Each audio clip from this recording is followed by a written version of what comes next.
And so I began to realize, if you like, whereas I thought I had to choose either religion or science, and it's going to be science, actually, if I chose God, then I didn't have to give up on science, because it actually made an awful lot of sense of science, but helped me to recognize there were limits to naturalism, and that those limits were, in effect, dealt with by the Christian faith. And therefore, it seemed to me I now had a full, reliable, comprehensive way of making sense of myself and the world, and also of living meaningfully within it. Hello, and thanks for joining in. I'm Jana Harmon, and you're listening to Sci-Fi Stories, where we see how skeptics flip the record of their lives. Each podcast, we listen to someone who has once been an atheist or skeptic, but who became a Christian against all odds. You can hear more of our stories on our website at www.scibystories.com or through our YouTube channel. We welcome your comments on these stories on our Facebook page, and you can also email us directly at info@scibystories.com. We do love hearing from you. In the world of ideas, some people are experts in their field. They are scientists or historians, theologians or philosophers. They have a particular understanding of the world from their unique expertise, academic training, and personal perspectives. Sometimes, however, a concentration on one area of thought can skew the vision of the whole. The risk is that some become so specialized that all other sources of knowledge become subdued to their own unique slice of understanding of the world. With expertise in one area, it can become harder to see how that one piece of the puzzle relates to the bigger picture of reality. It can lead to a false confidence that their small area of knowledge explains the whole when perhaps it may not. In our podcast today, you'll hear from former atheist Dr. Alister McGrath, who holds 3 PhDs from Oxford, one in science, one in theology, and another in intellectual history. He's also the author of more than 50 books. Although he dismissed belief in God due to his belief in science in the naturalistic worldview, he changed his mind. Now he is one of the world's greatest proponents of the necessary integration of a wide range of knowledge in order to best understand and explain what we observe in the world and in ourselves. And because of his broadened academic accomplishments and years of coursing through the strengths and weaknesses of diverse ideas, including atheism and naturalism, he has the unique ability to see the big picture, integrating subspecialties into a whole and making sense of all of reality. Through his erudite mind, he contends that the Christian worldview is not only the best explanation for what we see and experience in the world, it also provides the best story for our lives. In his view, the Christian story best answers the big questions of who we are and why we're here. It best fulfills our deepest longings as compared to other worldviews. I hope you'll come along today to hear his story of moving from atheism to Christianity. Dr. McGrath is also going to introduce us to his new forthcoming book, Coming to Faith Through Dawkins. Many of you might recognize the name Dawkins as referring to Richard Dawkins, the recognized biologist and one of the 4 horsemen of the new atheist movement. This book is filled with 12 stories of former skeptics and atheists who were once enthusiasts for the claims and the writings of the new atheists, but they became disillusioned by the arguments and conclusions of Dawkins, causing them to look deeper and with more objectivity at religious faith, and became Christians. They became convinced that the authentic Christian faith is in fact more intellectually convincing and robust than atheism. I'm looking so forward to today's podcast. Welcome to Sci-Fi Stories, Dr. McGrath. It's so great to have you. Well, I'm delighted to be here. Thank you very much for having me as a guest on your program. Terrific. As we're getting started, Dr. McGrath, you come to the table with much gravitas, I must say. And I would love for our listeners to know exactly a bit about your academic background, your 3 PhDs at Oxford. You're an author of over 50 books. There's so much to say, but I also know that you have a new book coming out, Coming to Faith Through Dawkins. So could you introduce us a little bit to who you are, your academic background, and even your new book? Yes, I'd be delighted to do that. Well, I'm a person who began as an atheist and a scientist, and then I went to Oxford University and began to realize that things weren't quite as straightforward as I thought. I was an atheist when I was a teenager. I thought life was very, very simple, that science disproved God. I came to Oxford, discovered it wasn't really quite that simple. So I discovered Christianity, and that was wonderful. And then I moved on from there to begin to explore the relationship between science and Christianity, eventually studying theology, and then moving on to begin detailed study of the Christian faith and also learning how to teach it. I think that was very, very important for me because being able to teach faith is really important. It helps you understand what's really important and what really matters. And as you say, I've written lots of books, including textbooks, but the most recent book I've written is this very interesting account of how a lot of people, in effect, felt moved to read Richard Dawkins' book, The God Delusion. And then when they began to read it, discovered it didn't make sense at all, and actually that it seemed to be rather inadequate, and instead discovered Christianity. So we'll talk about that later, but that was a very exciting project. That's really wonderful.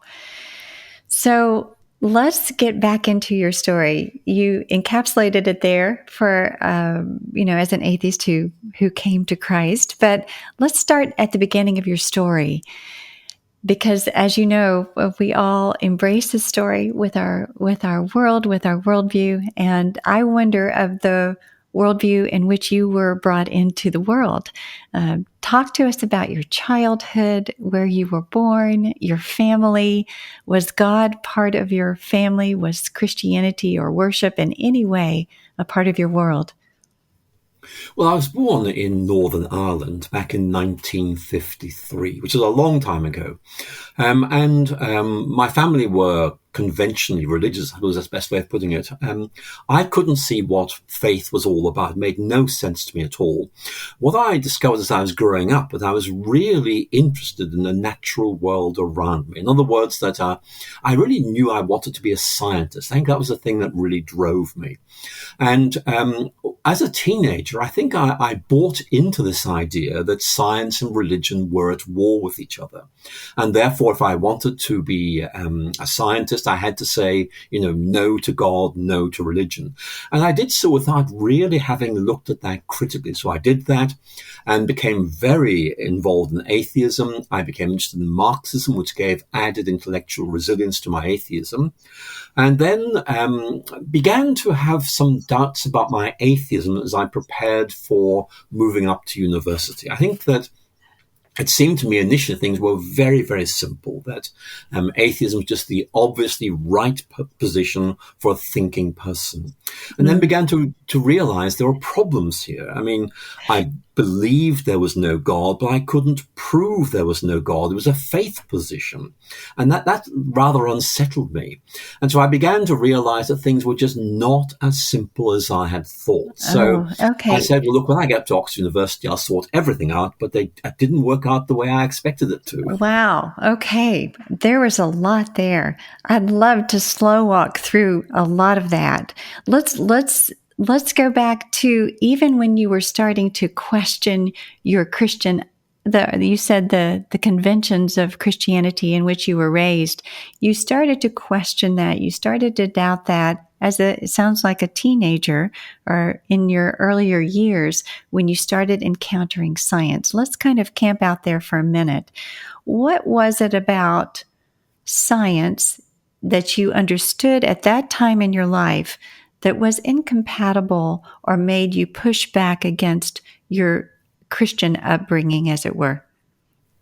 I think the key thing was this. Science proves everything. Religion, Christianity, just asserts various things and isn't able to prove it. So I think, if you like, I was intolerant of uncertainty. I wanted to be sure about things. And therefore, I wanted to inhabit a world where I could know everything for certain. And so I think that led me to the conclusion that science would be able to answer all of my questions. And if it couldn't answer my questions, then they weren't real questions in the first place. So I think that was the really important thing. It wasn't so much that science disproved Christianity. It was that it offered a different quality of knowledge, much more secure, much more reliable. And that's what I was looking for, something that was safe and secure. Okay. So they were, would you say that they were, in that sense, non-overlapping magisteria, in that, Christianity and God and that world, they, like you said, made assertions, but they weren't seemingly grounded in as concrete a way as what you could find in the sciences.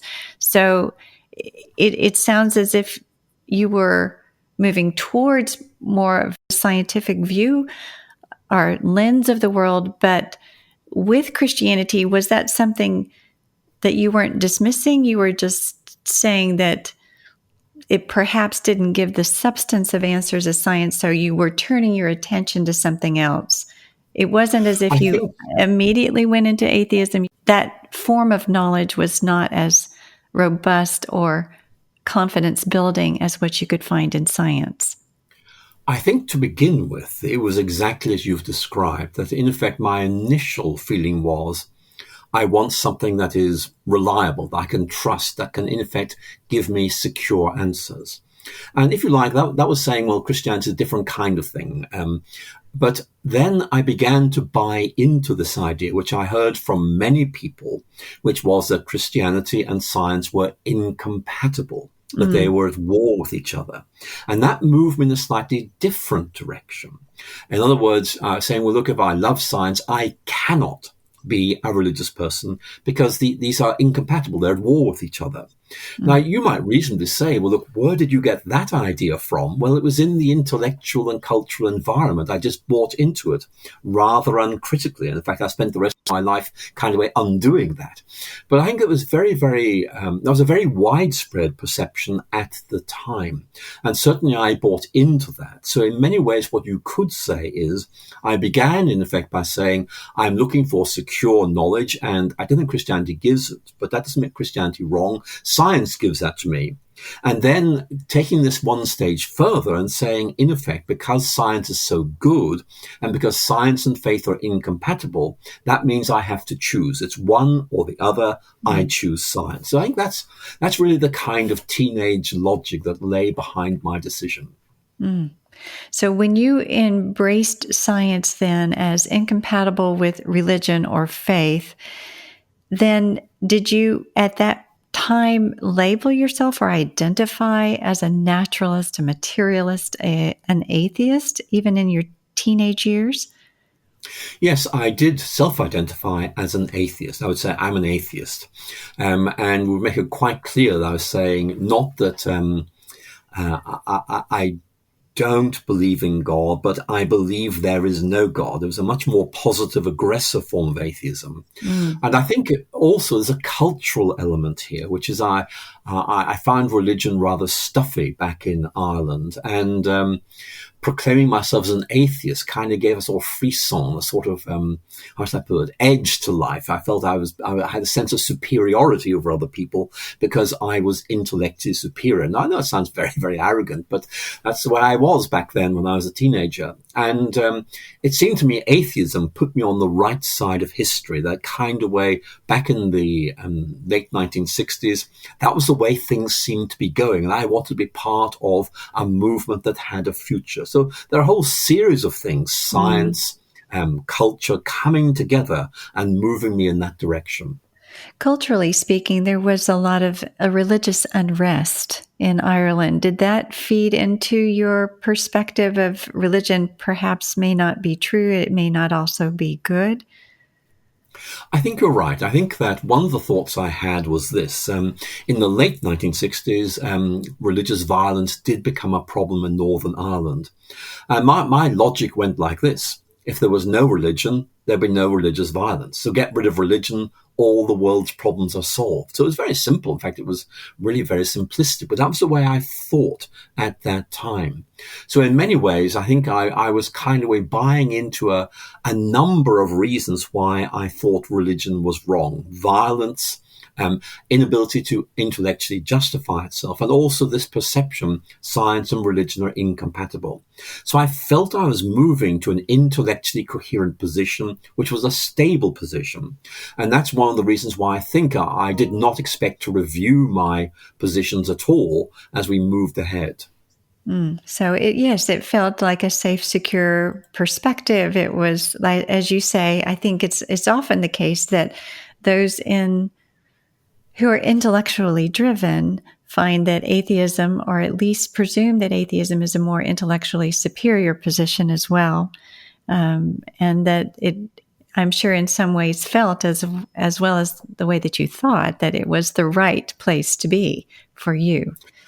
I think that's right. I think that I felt this is the right place to be, and more than that, that I've sorted this question out. I now know what I think, and I won't need to revisit this question. So I felt I closed down the discussion and could move on to other things. So at that time, when you had decided that science was the direction you wanted to go, what did you think religion was, other than it may be potentially dangerous? But how did you perceive Christianity during that time? I had read some Sigmund Freud, and I knew about this idea of religion being a wish fulfillment. And that seemed to me to be a self-evident truth. Actually, religious people were inadequate people who, in effect, needed something to give them stability and security. And there was no God, so they invented a God.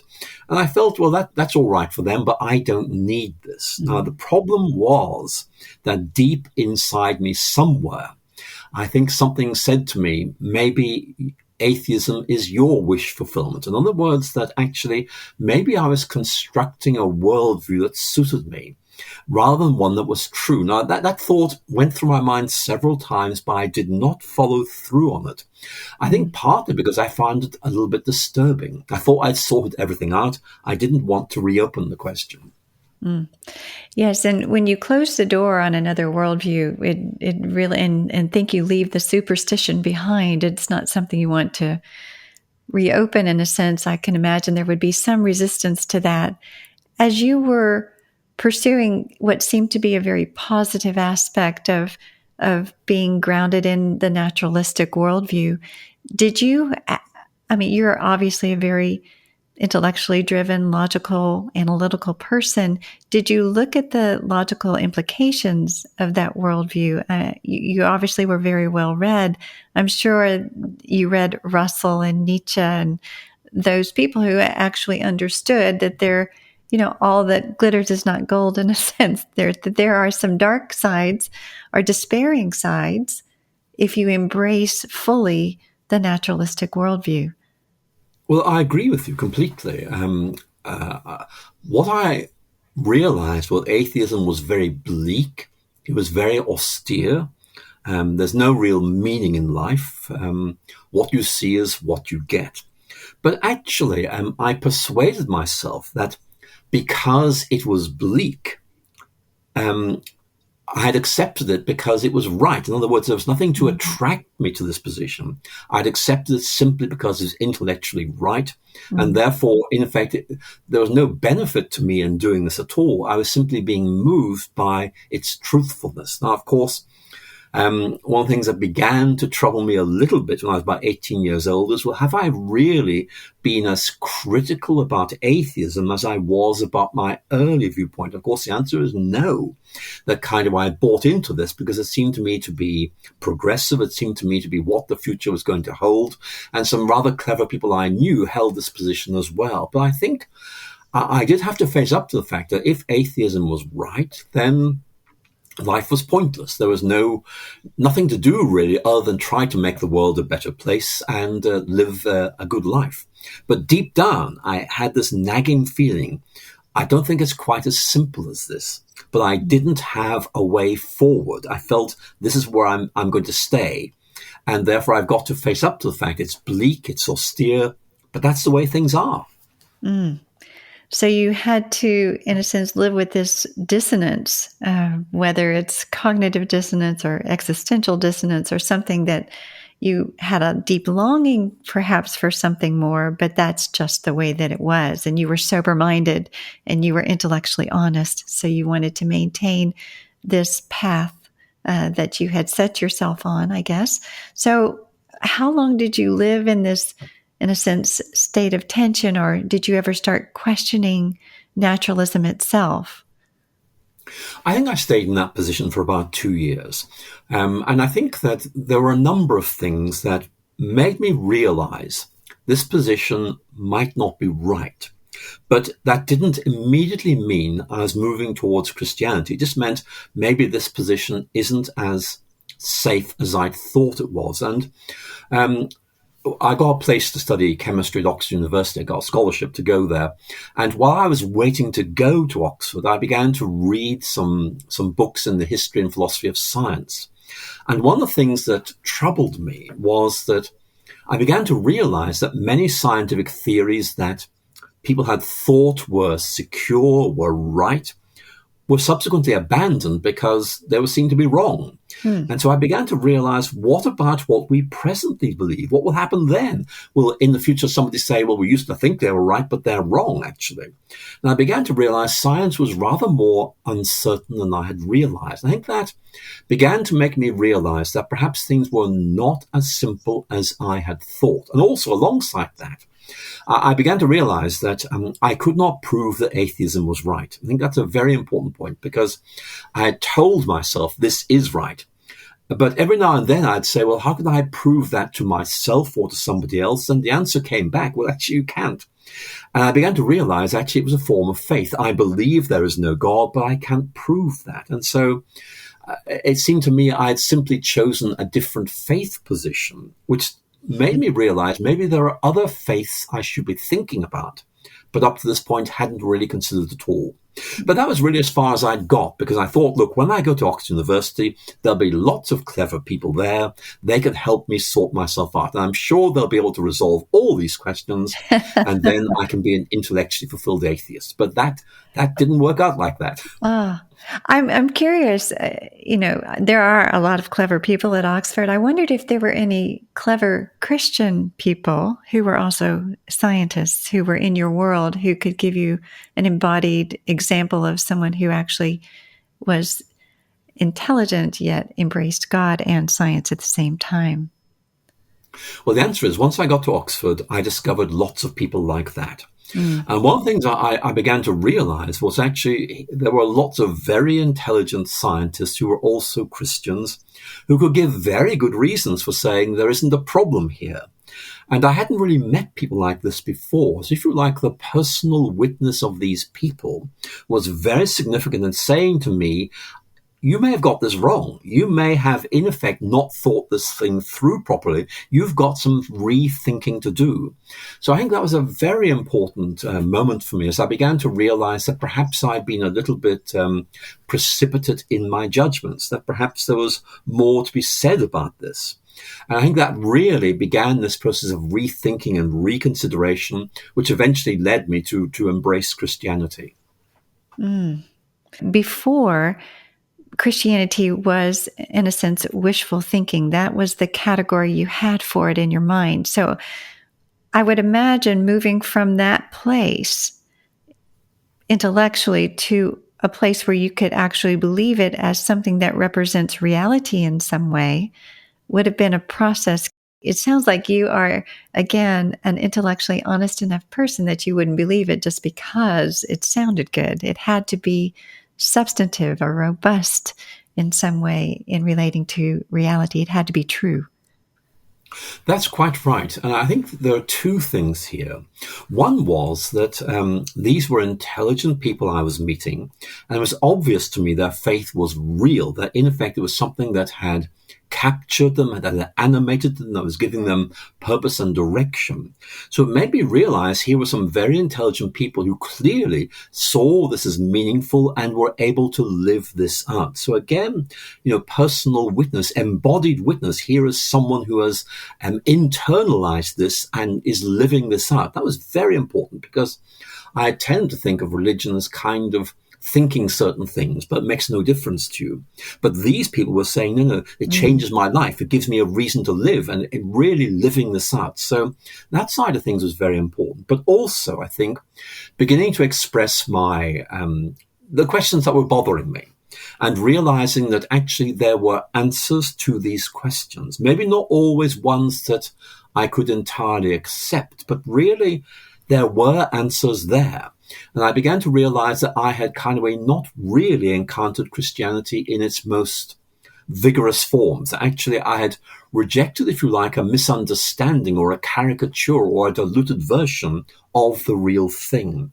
So that's always been very important for me now. When someone says to me, Alister, we don't think Christianity is up to much, my primary question is going to be, well, have you understood what it really is? Let me tell you. Because very often people misunderstand or perhaps misrepresent, but they don't really get what this is all about. And I think for me, discovering what Christianity really is about the head and the heart, I think is very, very important, not simply for our own personal lives of faith, but also in trying to explain to people outside the realm of faith what Christianity is all about and the difference that it makes.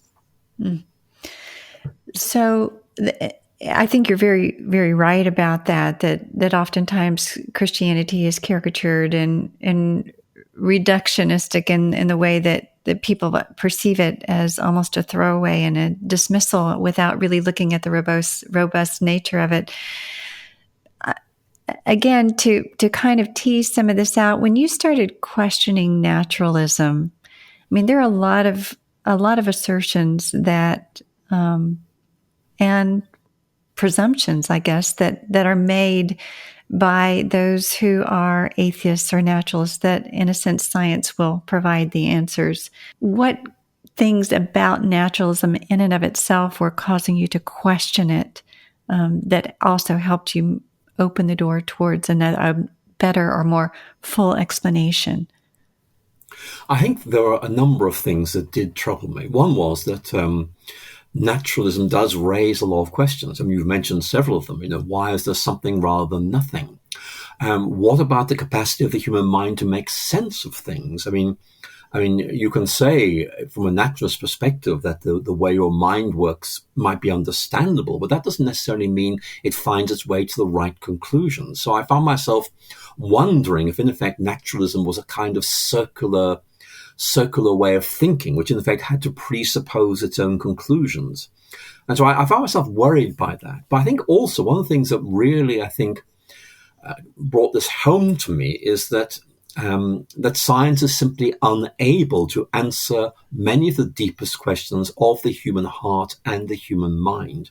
And, if these are valid questions, and they must be valid because we have raised them as thinking human beings, then perhaps the inability of naturalism to answer them, other than saying, well, that's the way nature works, suggests that naturalism isn't adequate, that more needs to be said.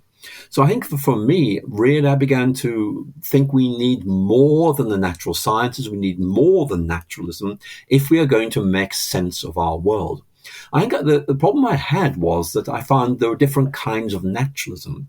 The form I rejected very strongly was what you might call a dogmatic naturalism, that there is only the natural world and that is it. I could understand somebody saying that there is a natural world and that is our most secure form of understanding. But for me, the inbuilt into human nature is this deep desire to ask questions, the kind of thing that C.S. Lewis talks about in his argument for desire. We have this sense that there is something beyond us, something really significant that we haven't grasped yet.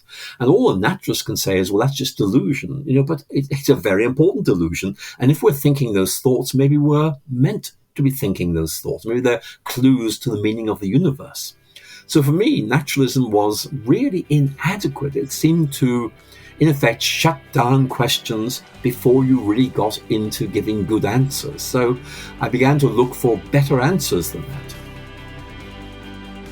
I'd like to take a break to let you know about some additions we've been making to these Side B Stories episodes that give you more than one way to benefit from them. First of all, we've been recording these podcasts on video as well as audio. So if you're interested in seeing as well as hearing these amazing stories of atheist and skeptic conversions, hop on over to our Side B Stories YouTube channel. We have been posting the last few episodes in video and plan to continue doing that for all new episodes, as well as working our way backward through our Side B Stories catalog as well. Just go on over to YouTube and search for Side B Stories, and you should find the stories and videos there. Secondly, for those of you who would like to read these Side B conversion stories, we have also been transcribing each episode to make it easier to look back on their journeys in print. If you're interested in this, most of the episode transcripts, except for the most recent few, are now available on the C.S. Lewis Institute website. That's www.cslewisinstitute.org. Again, we are a podcast of the C.S. Lewis Institute, and that's why this connection. So once you go to the C.S. Lewis website, look for resources, select podcasts, and there you'll find Side B Stories. Under each story, find and select where it says More Info, and there you'll find the transcripts. We hope to have all of these up on our Side B Stories website soon as well. Now, back to our story. Lewis, so amazing, but even rationality itself, he elucidates that, there's no even grounds for your own rational thoughts. If you are coming from a naturalistic worldview, there's so many presumptions that are made that we are rational beings, and this is the most reasoned way to look at the world, naturalism, but yet they can't ground their own rationality itself. Or say or the predictability or rationality of the universe, the intelligibility of the universe. How do we even conduct science if there's no, predictable, rational, intelligible universe? And where does that come from? How do we explain that? But yet there are a lot of things that are taken for granted within the naturalistic worldview that are not explainable apart from a transcendent source of, that informs reality itself. So were those for the kind of things that were causing you to question, I presume? Certainly those questions were all going around in my mind, and I would add one more, and it's this. Science has to work on the basis of the uniformity of nature. But how do we know that's right? In effect, it's one of these assumptions we have to make, which we can't actually show to be right or prove to be right. We have to make that assumption. And it helped me to really understand that there were certain grounding assumptions we have to make that we can't prove to be true, but nevertheless we think are reliable. And I began thinking that that's also true about God. Actually, this is a grounding assumption. It makes complete sense of everything. And, if it makes so much sense, why not just say, look, it's right. Let's step into that way of thinking and see where it takes us.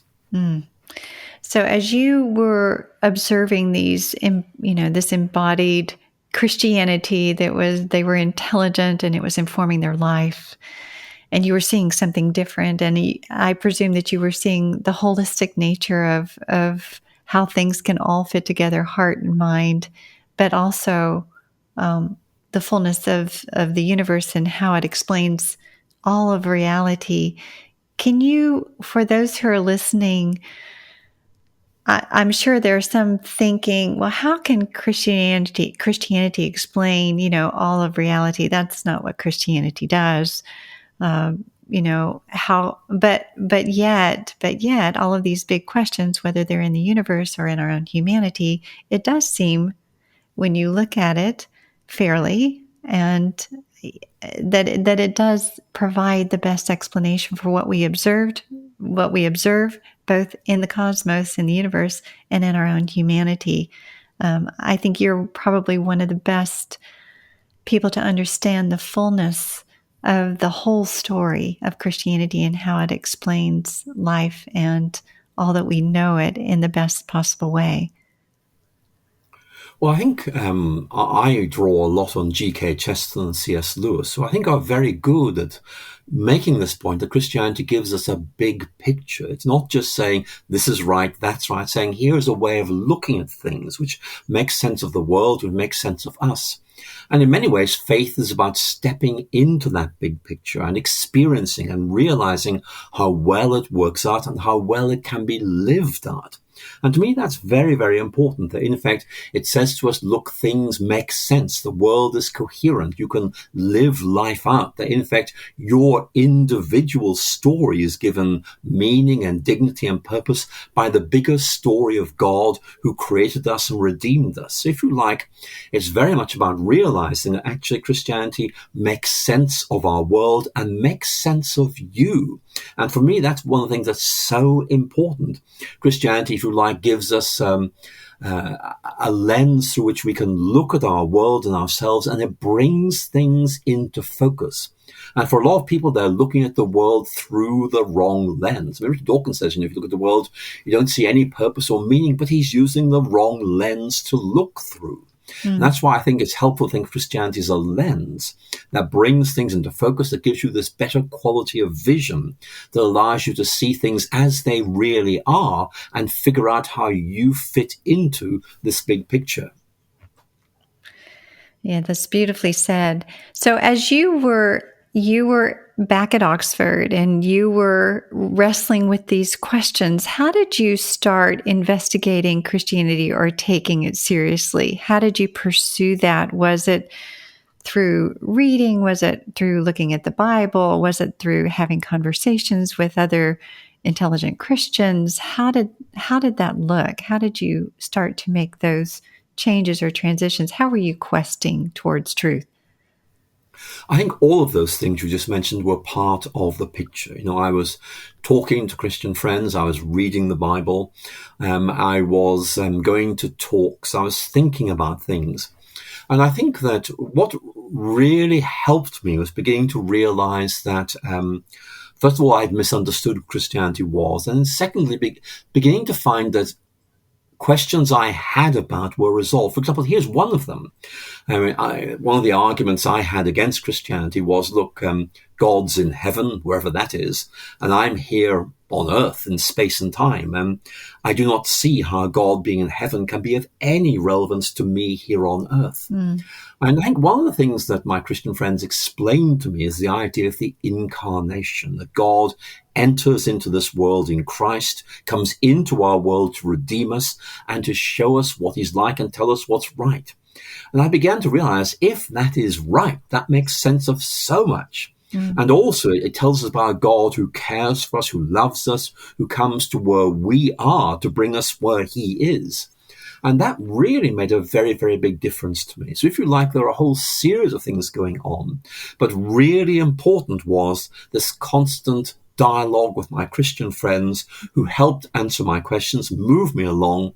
And then I think I got to the point where I felt I now know enough, I now understand enough, I can step into this worldview and say, I want to be part of that. So that was a very important step in my life where I said, I can now see this is where I belong. I stepped into that world of faith and I've been there ever since and love it. For someone who you said had a very positive sensibility that God did not exist, and then you were entertaining the idea that perhaps God did exist, were you convinced of that through understanding the cosmological argument that, was it more questioning naturalism and its inadequacies, or did you entertain positive arguments for the existence of God, those kinds of things, or did it just cohere and make sense when you're looking at the bigger picture and how the presence of God does provide the best explanation for how we do science? Everything, it just fit together. It wasn't a particular, let's say, argument to prove God's existence.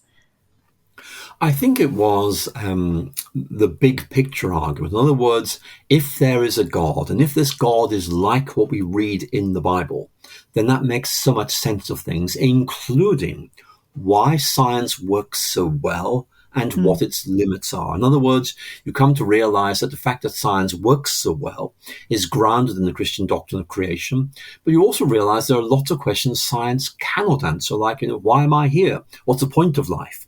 And so I began to realize, if you like, whereas I'd thought I had to choose either religion or science, and it's going to be science, actually, if I chose God, then I didn't have to give up on science, because it actually made an awful lot of sense of science, but helped me to recognize there were limits to naturalism, and that those limits were, in effect, dealt with by the Christian faith. And therefore, it seemed to me I now had a full, reliable, comprehensive way of making sense of myself and the world, and also of living meaningfully within it. So it was a very wonderful feeling. It's like, taking a set of spectacles. You look through two lenses, you see things stereoscopically in depth. So for me, science and faith gave me that depth of vision, which I felt really helped me understand why God was so important to understanding this world. Yes. Again, I just love the cohesive, the whole story understanding of reality and your life within it, and even our understanding of everything in the world through that lens. Did you ever question the integrity or reliability of Scripture as you started to read it? There's so much skepticism about the Bible, and I know you're very aware of that, and so that people dismiss it and say that it's not worthy of belief because of all manner of reason.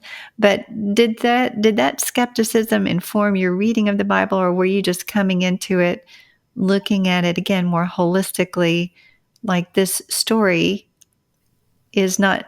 It informs reality in the best way, but in a sense, again, drawing C.S. Lewis into this, it's not just a myth, it is the true myth.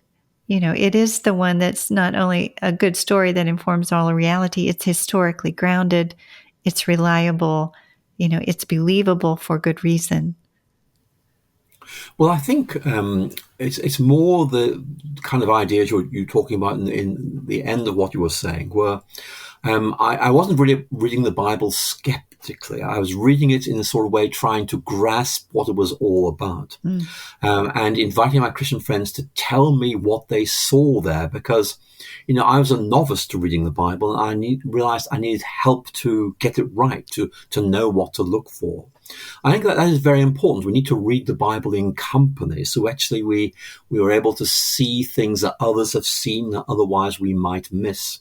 I think I was worried that if I read the Bible in a very untutored way, I might misread it. But I did read the Gospel of Mark shortly after I decided to commit myself to Christianity, and found that illuminating in so many ways, in terms of the emphasis on the need for repentance to see things properly, and in terms also of the impact that Christ has on people. And of course, I had questions like, what does this mean? What does that mean?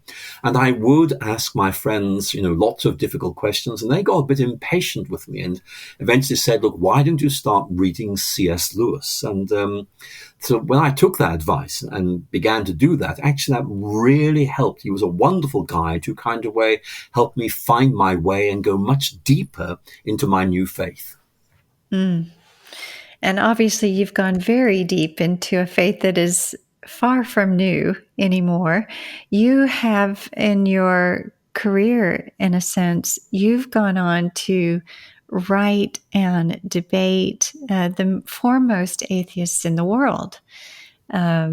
Right, I guess, revealing the inadequacies of new atheism and naturalism.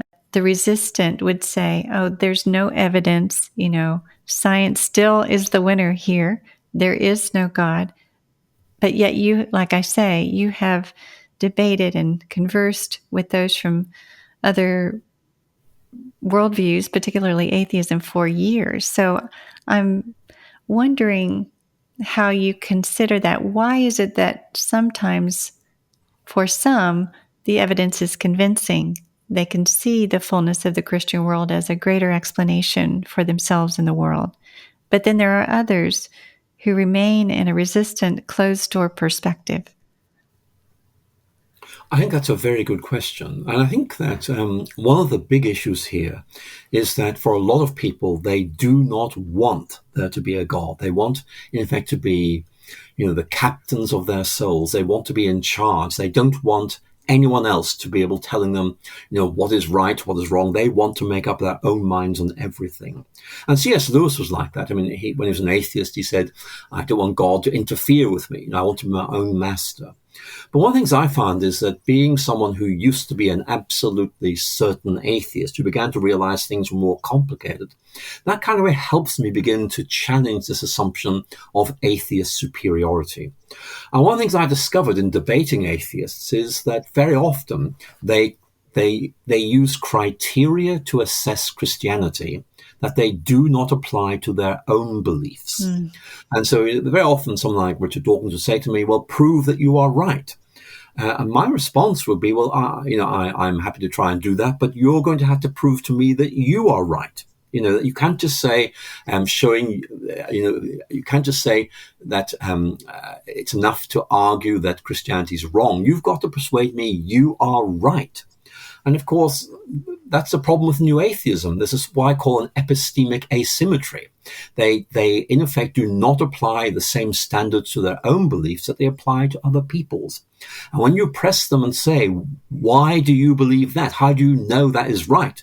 Well, in the end, I have to say, well, we don't know. I mean, the very interesting debate at Oxford about 2012 between Rowan Williams, then Archbishop of Canterbury, and Richard Dawkins was all about this. And actually halfway through the debate, Dawkins said, well, I suppose I'm an agnostic, really, because I just can't prove that there's no God. And that's very, very revealing because, of course, his whole case is built on the rationality of atheism, but he cannot show it's right. I think that is very, very important. We do need to ask those hard questions.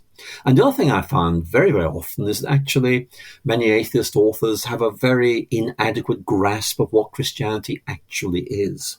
And very often you can disarm stereotypes and say, well, look, it's maybe that's what somebody's told you, but that's not right. Let me tell you what it really is like and see where we take it from there.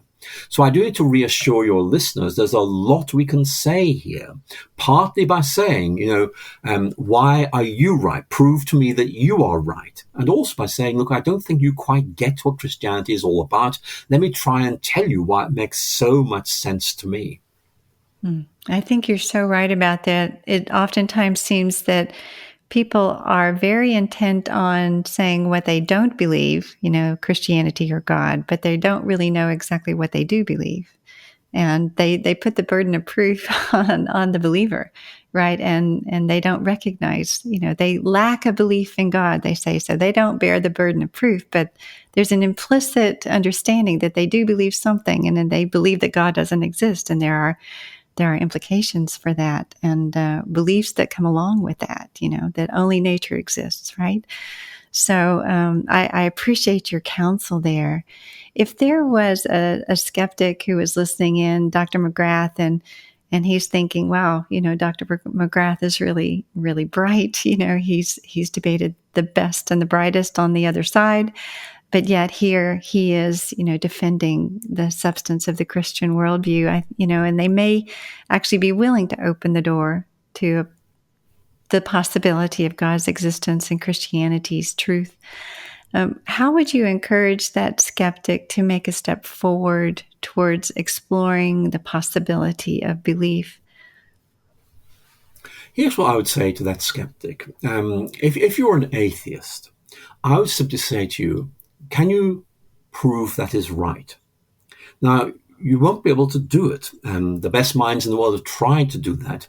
And very often, what many of my atheist friends will do is use rhetoric to justify the position. Only a thinking person can be an atheist, or, only a fool would believe in God. In other words, they're not arguing, they're asserting, they're making rhetorical judgments. I want you to just ask yourself in the depths of your heart, can you show that you are right? Prove that you are right. Because if you cannot, then you have a belief system. And what I want to say to you is that it's the nature of human beings that we have to believe certain things we can't prove to be true. And once you realize that your atheism is a belief, I want to invite you to ask whether there might be better beliefs. Beliefs that, yes, can be proved to be true, but actually might give you better answers, might open up a better way of thinking. Because many atheists I know will say, I cannot be religious because it involves belief. Your atheism already is a belief. My invitation is to try some other beliefs. I'm going to tell you that Christianity will give you lots to think about. And in my case, I can tell you, in fact, gives you a transformed vision of yourself and the world. I just want to invite you to think about stepping inside Christianity and seeing what it's like and just asking, what might it be like to live there? Yeah, that's good. That's very, very good advice. Just giving it a chance, really, to see through a different pair of lens or glasses, I guess, to try that on. So, and again, you have been such a wonderful example for us as Christians in coming forward and speaking truth and with boldness and clarity into a world and into a culture that does not always want to embrace it. And I wondered if, again, from your experience, and how would you encourage us as Christians to best engage? I know you've spoken a little bit about good question asking, and sharing the burden of proof with the other. And I also think of those embodied Christians at Oxford that really gave you a beautiful example of what being a brilliant scientist and a Christian could look like. But it required you being with them, right? And having conversations with them and seeing how that can actually work out its way in your heart and mind in real life. So how would you encourage us as Christians to engage with those who don't believe? Well, I think I'm going to say two things. One is that there's a danger that we'll come across as being critical. In fact, we're saying, we're right, you're wrong. I think it's very helpful to use the language of exploring. In other words, I'm going to share with you what my faith is all about, and I'm just going to tell you how I found the difference it makes to me. And, at this stage, I'm not saying it's right. I'm just saying, let's explore it a bit. I'm going to tell you the difference it makes to me. And I'm going to invite you to think about, as I talk to you, whether you feel you can say the same about your naturalism, your atheism, whether it in effect gives you the same basis for living, reason for hoping that I'm describing to you now. I think that's a very important point. The second point I'm going to make is this. Very often people have kind of picked up from the wider culture a very distorted idea about what Christianity is all about. So I think what you may do is just say, look, let me tell you very simply what I think Christianity is all about, what it means to me and the difference it makes. And you'll find your friends will listen to you. What you're doing is, in effect, giving a testimony. But the testimony you're giving is not simply, I think this is right, but I think this is real. In other words, it makes a difference to me. It gives me a reason to hope. It gives me a reason to live. It helps me to position myself. And one of the points I found in talking to many atheists is they feel, well, actually, I may be right, but it doesn't do any of these things for me. And therefore, in effect, introducing these new set of questions. Is this real? Does it give me a reason to hope? Does it, in effect, give me a new sense of purpose and direction? These can be ways that may not, in effect, change somebody's life, but it might be questions that open up recesses in their minds where transition can take place. So don't be discouraged if you get nowhere. Just feel you've planted some seeds, and in the Lord's good time, these will grow if they're meant to. Yes, again, a very good word. I think sometimes we're so keen on, trying to prove ourselves or to be right, like you say. But to your point, I think, especially in today's culture where there's such a crisis of meaning and purpose, and we're seeing that everywhere, it's not just trying to communicate that God exists, but that God matters. It matters, and it makes a difference, and it's based on something real and true. So thank you so much. That's just very, very wise counsel. Before we end, Dr. McGrath, is there anything that you think I might have missed in your story that you wanted to say, or anything else you wanted to add to the end of our conversation? Well, I've very much enjoyed our conversation. I think I might just end by going back to this book, Coming to Faith Through Dawkins, because it's a very interesting book, because it's the story of 12 people who read The God Delusion and found it played a major role in bringing them to faith. Now, I think that's very significant, because what happened was they realized this book isn't actually very good. The arguments don't stack up, that Christianity clearly isn't what they say it is. And in effect, they went away from reading Dawkins and said, we've got to look at this more closely. We're going to read Christian books, we're going to talk to our Christian friends and see where this takes us. These are stories of coming to faith through Dawkins. I think that's really interesting and really encouraging, because it means that each of us can tell our stories, and those may help other people come to faith. I would encourage everyone to take a look at that. I presume that they can just get it online anywhere, Amazon or whatnot. And so that's Coming to Faith Through Dawkins, right?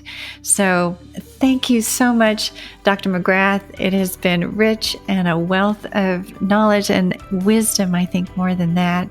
You come to the table, like I say, with so much gravitas, and we are so grateful to hear your wisdom and your wise counsel, and more than that, just to see a transformed life, that God has done something extraordinary in you and through you, and we're so grateful to you.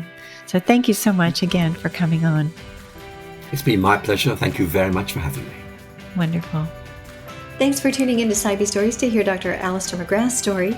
You can find out more about his books, including Coming to Faith Through Dawkins, in the episode notes. For questions and feedback about this episode, you can contact me through our email at info@scifistories.com. Also, if you're a skeptic or atheist who would like to connect with a former guest with questions, please again contact us through email. This podcast is produced through the C.S. Lewis Institute through the excellent work of our producer, Ashley Decker, and audio engineer, Mark Rosera. You can also see these podcasts in video form through our YouTube channel through the excellent work of our video editor, Kyle Polk. I hope you enjoyed it, and that you'll follow, rate, review, and share this podcast with your friends and social network. In the meantime, I'll be looking forward to seeing you next time, where we'll see how another skeptic flips the record of their life.